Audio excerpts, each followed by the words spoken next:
Mirëmbrëma, takohemi në Fokus special për zgjedhjet. Me lejen e Bill O'Reilly do t'jap një dokumentar shkurt nga libri i tij i fundit. Ai ka analizuar të gjithë presidentët dhe jep 5 presidentët më të këqij dhe 5 presidentët më të mirë.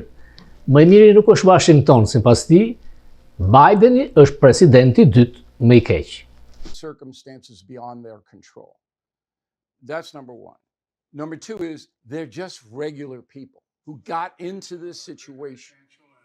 And Pasi jam konsultuar me ikonën e madhe Bill O'Reilly, edhe Fokus TV parashikon se Trump do të fitojë.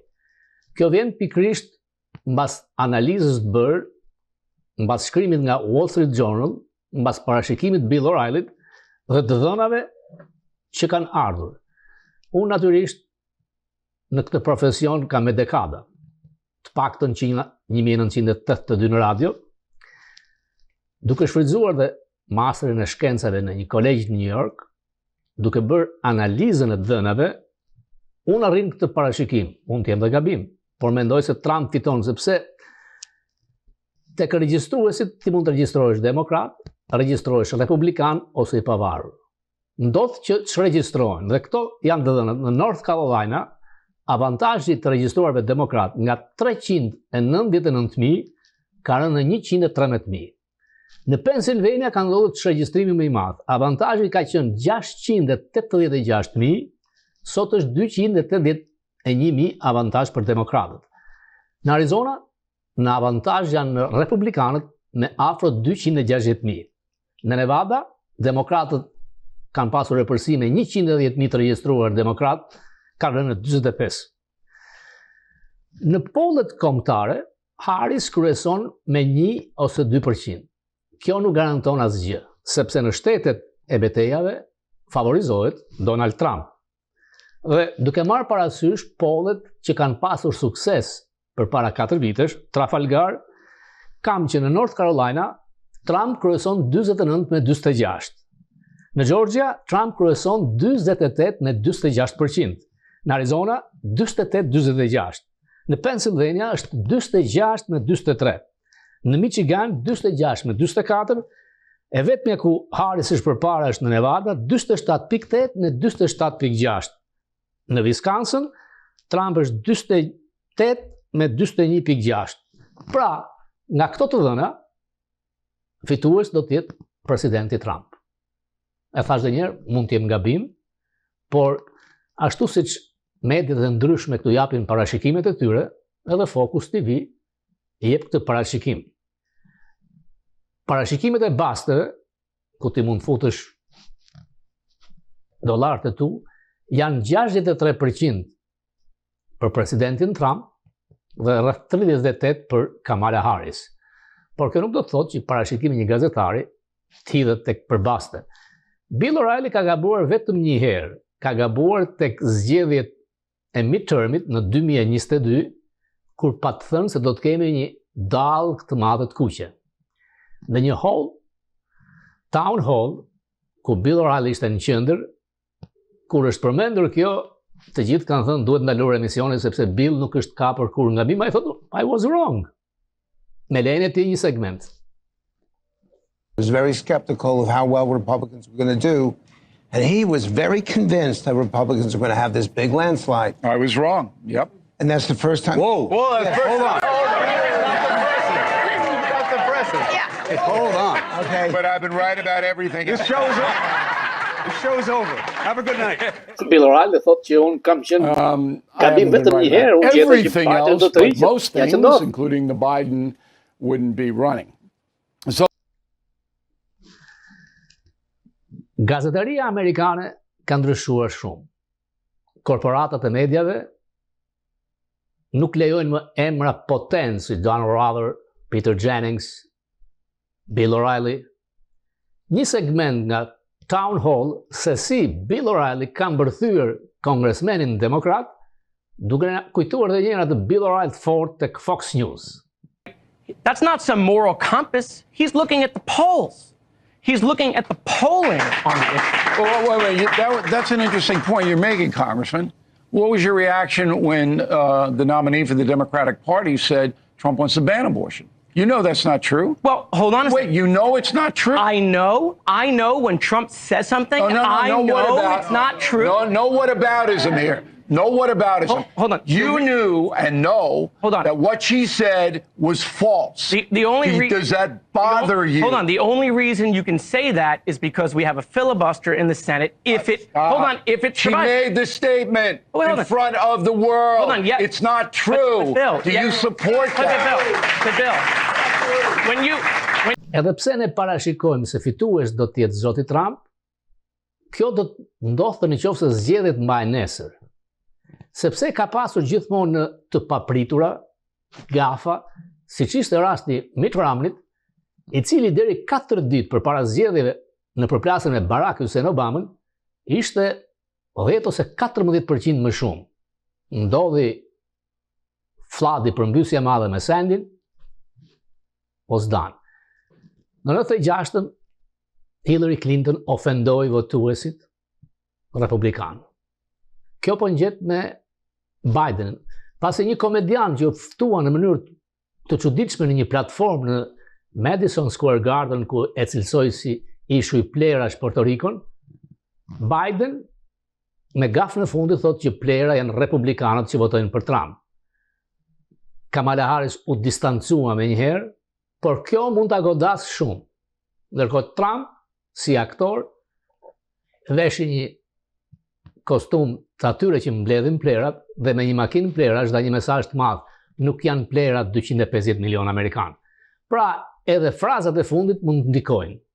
Natyrisht që Trump pati një ralli në Madison Square Garden me 20.000 vetë, kurse Kamala Harris përdori vendin ku ndodhi 6 janar, ajo thotë se pati 75.000 vetë në këtë ralli në miting, nuk them se janë shumë se 50.000, por ajo vazhdon të jetë nën skript e kontrolluar. Merita e saj është se e bëri garën kompetitive. Me Biden, Trumpi ishte fitues.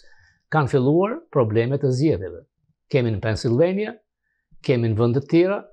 Në Virginia, për shembull, guvernatori hoqi nga listat 1600 votues që nuk ishin nën shtetas. Por gjykata mendoi që këto është shumë vonë. Problemi shkoi në gjykatën supreme dhe ata u hoqën menjëherë nga listat. Gjithashtu në Pennsylvania ka probleme dhe kanë filluar disa gjyqe nga republikanët duke krijuar idenë që Trump nuk do ta pranojë humbjen me asnjë rast, do të vazhdojë me gjyqe.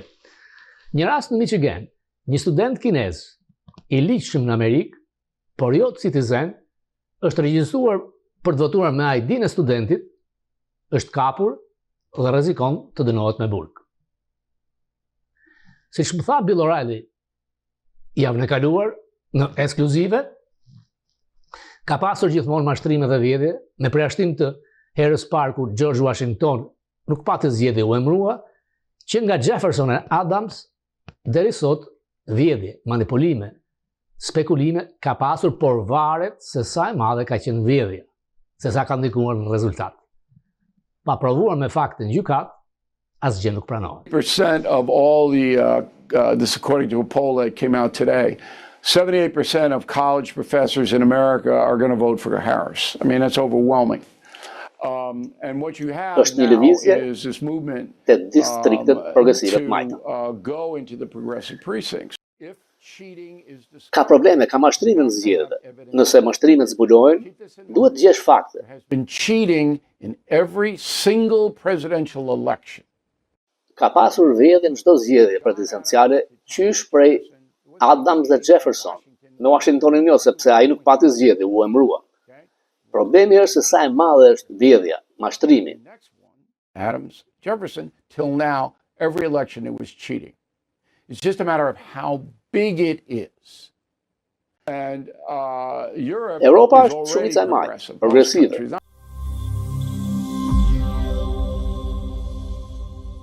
Jap një segment nga intervista që pata tek lajmet e MCN-s dhe në Facebook ka pasur mbi 310.000 shikime, komenti për vizitën e turpshme të Ramës, fushatën elektorale në një sallë dasmash, mos thënia nga ana tij se kush ka paguar dhe sa ka qenë çmimi. Ne kemi telefonuar atje dhe ka qenë prenotimi për 700 vet, ndërkohë që Irma Libohova do të ketë një koncert në të gjithë në sallë dasmash dhe për 300 vet janë kërkuar $150.000, pa diskutim që pagesa e Ramës është në shifrat $95.000 deri në $120.000.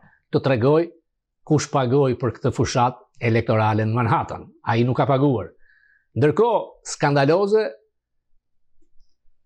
përgjigjja e tij për fotografinë e publikuar ku ai ndodhet në court tickets në NBA. Duhet të sqaroj kë kanë krah dhe kush janë pas. Janë 6 vet, një bilet ka qenë $8.500, kemi pyetur zyrën e Knicksave, pra i bie $51.000 të paguara. Pagatori nuk ka qenë as indian as kinez, ai duhet përgjigjet. Plus posteri i madh në Times Square. Dhe ai thotë që është dhurat, që quhet quid pro quo. Majori i New Yorkut, vetëm sepse Turkish Airlines nga karike economy e kaloi dhe update i falas në business class, u arrestua dhe vazhdon të gjykohet në gjendje të lirë. Spak duhet të hetoj shpenzimet maramendëse të Ramës, i cili ka pasur një tabor thuajse me 30 vet, marrin fëmijët e gruas, shoqjet e tyre, dhe ka gjasa që përsëri ka qenë për vizitë në një klinik mjekësore. Duhet të sqaroj kush paguan faturat e tij. Ishte përpara një muaji në New York, dështoi, erdhi përsëri sepse në 28 tetor ishte ditëlindja e djalëvajzës Soros, Alex Soros. Aty nuk kemi fotografi. Do t'ja përgjigje. Asnjë kryeministër nuk pranon të marrë dhurata bileta të shtrenjta, se me këtë logjik atë mund aftojnë në një yacht në Monte Carlo, që dhe mund të ketë ndodhur dikur me firmat ndërtuese, është person i zhytur në korrupsion. Natyrisht mund të ketë bërë deal marrëveshje me amerikanët për të lejuar reformën e drejtësisë dhe ai të mos ndëshkohet si të tjerët. Ashtu siç është opozita e përçarë jo e bashkuar dhe protesta ishin grupe që mund të jenë 200 deri në 300 vet. Personalisht, unë nuk do të kisha dëshirë të protestoja kundër kryeministit të vendit tim, qoftë ky edhe Adil Çarçani. Por situata në Shqipëri është e tillë, propaganda është e turpshme që të vish në New York të bësh fushatë elektorale, të kërkosh votat e diasporës, njerëzit e cilës ti ke detyruar të ikin, është jo vetëm e turpshme, po dhe në kundërshtim me ligjin federal që nuk mund të bësh fushatë elektorale, edhe pse ishte një sallë dasmash, e cila kapacitetin e ka 600 veta kur është me tavolinë dhe 750. Janë të treguar të zgjuar disa nga drejtuesit e protestës duke telefonuar Department of Fire, sepse ka rregulla në Amerikë, nuk mund të lejosh të ulen më shumë në një sallë se sa është kapaciteti. Kjo e gjitha nga pandemat e krijuar nga Taulan Balla, i cili në median shqiptare kishte thënë do të ishin 2000 vet. Inspektori i qytetit të New Yorkut ka parë se kanë qenë më pak se ajo që lejohet 750, pra që të bësh thirrje dhe të vinë njerëz nga Detroit, nga Philadelphia, Connecticut dhe nga Bostoni, si dhe nga rrethinat e New Yorkut, dhe nuk mund të kesh më shumë se 650 vet, tregon që për mendimin tim është ndështim. Jo rastësisht Rama është këtu se ishte përpara një muaji. Pse duhet vinte mbas një muaji? Dje, sipas Facebookut kam parë disa fotografi në një ndeshje basketbolli ku në ato vende që është ulur aty Rama, një bilet kushton të paktën $10.000. Dhe un kam drejt të them që për tu ndalur. Jo, të kandidat nga diaspora. Po. Vizita ka lidhje me Alex Soros, djalëvajzën e Sorosit, i cili dje nesër ka ditëlindjen. Ndaj ai ka qenë familjarisht në ndeshjen e basketbollit, e turpshme për mua që një kryeminist i vendit tim të visi vizitë turistike dhe spak duhet të hetoj shpenzimet maramendëse, sepse një sallë dasmash luksoze në Manhattan, minimumi është $60.000, maksimumi $150.000, të vësh një poster tek Times Square pa frikë 50.000, s'pak duhet të jetoj. Kush paguan për kryeministrin shqiptar? Sepse ai mund të thotë është një favor kjo bilet, $10.000, po ju them zonja që majori, kryetari i Bashkisë New Yorkut, u arrestua vetëm se Turkish Airlines i kishte bërë një update falas nga karriket thjesht në karrike biznesi. Rama tregon panik. Pse i duen votat e diasporës? Ai thotë që unë jam i sigurt që fitoj në Shqipëri. Pra, edhe ajo tjetra që them, pse i duen sipas jush, sepse tha do të kemi një deputet nga diaspora dhe e dyta, pasi do të kemi një akademi të MBA-t në Durrës. këto mund ndodhin gjitha, nuk është ndonjë problem se nuk është se po i bën Rama, mund t'i bëjë një privat. Ai ka hedhur shashka me deputet dhe ka këtu plot socialist dhe enverist që mund t'i afrojë dikujt. Ka dhe njerëz që mund të jenë arkitekt, mund të jenë inxhinier, që janë nga e majta, s'ka asgjë të keqe. Këtë gjë duhet ta bënte PD-ja, PD-ja ka nevojë të thrasë nga diaspora për të marrë pushtetin. Rama, them, është i friksuar nga arrestimi i Metës, e di që dosja e tij është masive, por jep sinjale që do të tërhiqet në paqe për të lënë dikë tjetër, mbas edhe nga diaspora. E them edhe një herë që nuk është i pari figurë e madhe Partisë Punës që vjen. Ka ardhur Ysni Kapo, ka ardhur Mehmet Shehu dhe kanë bërë fushata me mbështetësit e tyre. Thoni i Partisë Punës sepse Rama tha janë demokratët ato që janë komunistë. Rama mund të thotë që është dhe kinez, po fakti është që Partia Socialiste po të marri vitin e antarësisht Gramozruçit, e shikon mirë, ose të tjerë më parë, është vazhduese e Partisë Punës. Nuk mund të them se ky është marksist si ata, po është vazhdues i Dajos Kolekës dhe pikërisht nuk që rasti që ai grupim përzgjodhi atë. Shumë mirë mund të kishte qenë nga grupimi tjetër, por e ndjeu shpirtërisht pikërisht me këtë sekt keq. Dhe prapë më vjen keq që në atë sallë dasmash, ku ishin hequr tavolinë dhe kishte karrike si në funeral, pash vetëm 3 flamuj kombëtar, pash disa plisa të bardhë, që në përgjithësi i mbajnë shqiptarët e Kosovës dhe të Malit Zi, dhe ata mund të kenë qenë aty, s'ka asgjë të keqe, po s'kan të drejtë votojnë, kurse jashtë, ndër protestuesit, pash një flamur të PD-s. Pra e kthyen në përplasje politike në Manhattan.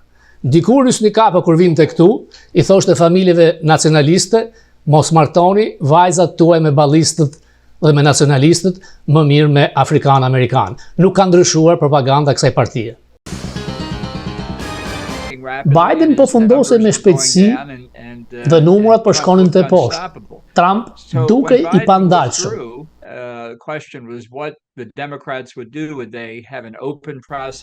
Kur u tërhoq Biden, pyetja ishte çfarë do të bënin demokratët.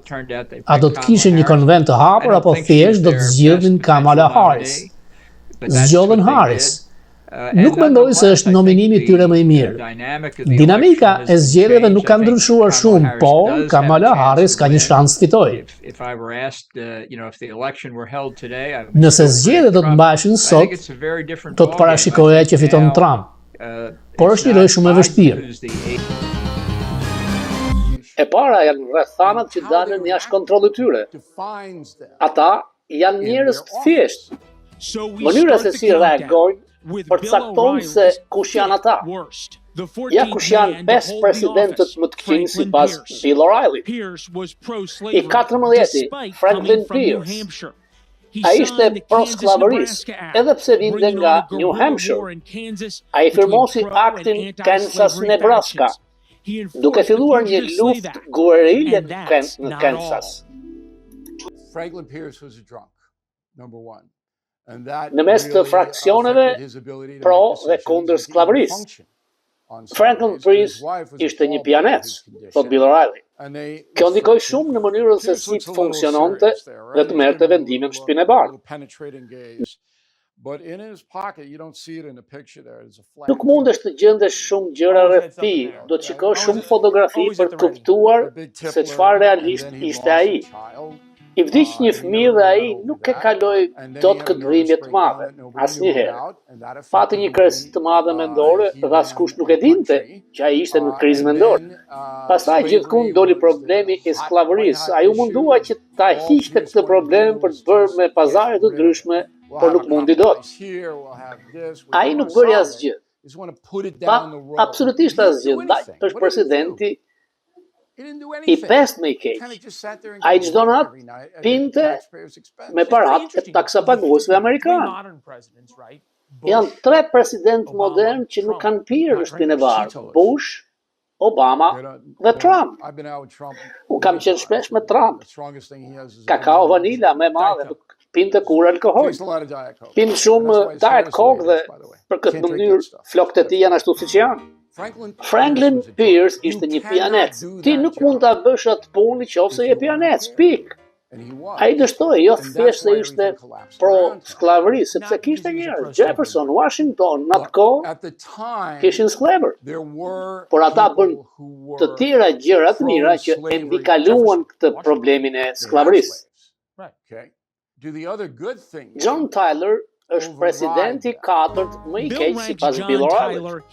Pronari i plantacioneve të Virginias u bë president kur presidenti Harrison vdiq.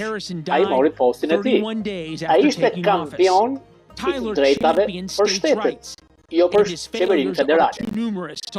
Tyler është zëvendës presidenti i parë që merr postin e presidentit sepse ai vdes. Në librin e O'Reilly del se pseudonimi i tij ishte Aksidentali. Tyler ishte mediokër, me përjashtim të diçkaje. Ai kishte 16 fëmijë. Nuk qeverisi mirë, është nga presidentët më të këqij dhe gjithmonë duke i lodhur. Dhe natyrisht ju do të jeni i lodhur nëse keni 16 fëmijë, apo jo? Ai merr detyrën në 1841. Dhe çfarë bën? Asgjë. Sepse të gjithë e urrenin. Partia ti e vetë e urrente atë.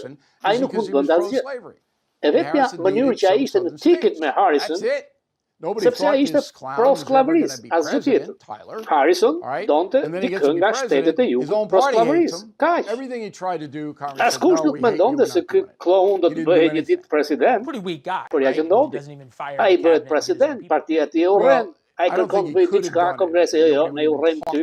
S'ka lënë asgjë. Ai nuk mund të bënte dot asgjë, sepse askush as nuk fliste me të. Fare. Dhe gjëja e tij më e keqe që unë fush të këtë listë është se ai e pëlqente sklavërinë. Nuk mund ta bësh këtë. Të pëlqesh sklavërinë. Kishte të tjerë që e pëlqenin sklavërinë, si Washington dhe Jefferson, por jo në këtë mas. So that wasn't a tough call at all for me to put him on the worst list. He was a cheerleader for slavery. There's nothing else that he did because he served such a short time. He got nothing done at all. Nothing. Lyndon Johnson takes bronze as Bill O'Reilly's 3rd worst president. I urge every American to join in this effort. Presidenti i tretë më i keq sipas Bill O'Reilly është Lyndon Johnson, i cili edhe pse arriti disa u betuan në avionin presidencial dhe u mundua të bëjë disa gjëra të mira për popullin amerikan, disa akte, por prapë mbetet një maskarasi, thot Bill O'Reilly. He championed civil rights legislation, but his massive escalation of the Vietnam War forced him to step aside in 1968. I shall not seek. Ai filloi reformat mëdha sociale, po përsërisi mbas Bill O'Reilly ai mbetet presidenti i tretë më i keq sepse u përshkallëzua lufta në Vietnam dhe ai mbante përgjegjësi. At the time took a lot of political muscle and he spent a lot of political capital to get through. Yet he is the 3rd worst. He did good, but the bad outweighs it in a tremendous way. Kjo e detyroi që të tërhiqej nga nominimi i partisë vet, sepse dinte që nuk fitonte dot. Përse e vendos O'Reilly këtë nga 3 presidentët më të këqij kur ka pasur disa akte që ka kaluar, por ai ka pas probleme se ka qenë i lidhur me Hoover të FBI dhe madje ka ngritur një lloj bordello në zyrat pranë shtëpisë së bardhë. Por nuk ishte më i keq Jimmy Carter, Hoover, përse ky vetëm lufta e Vietnamit arrin këtë, sepse, si do thoshte Bill O'Reilly, të këqijat nga ai janë më shumë nga gjërat e mira që ka bërë. Bashkë me Hooverin kishin një habi, të përgjonin politikanët, që i ftonin në këto brofelet, dhe ta përdonin në mënyrë të ulët në luftën kundër tyre. It was all about Vietnam. 80%. And the Vietnam War was a Ai catastrophe vendosi to this mbi country. interesin e jetës së amerikanëve, interesat e tij personale ndaj mbetët presidenti tret më i keq në historinë amerikane. Pik. A national pledge to help South Vietnam defend its independence. And I intend to keep that promise. It was bull. The United States wanted to go in and kick some Hanoi butt. How ridiculous is that? How crazy is that? O'Reilly says the Vietnam War catastrophe might never have happened if JFK hadn't picked Johnson as his running mate in 1960. August 17th,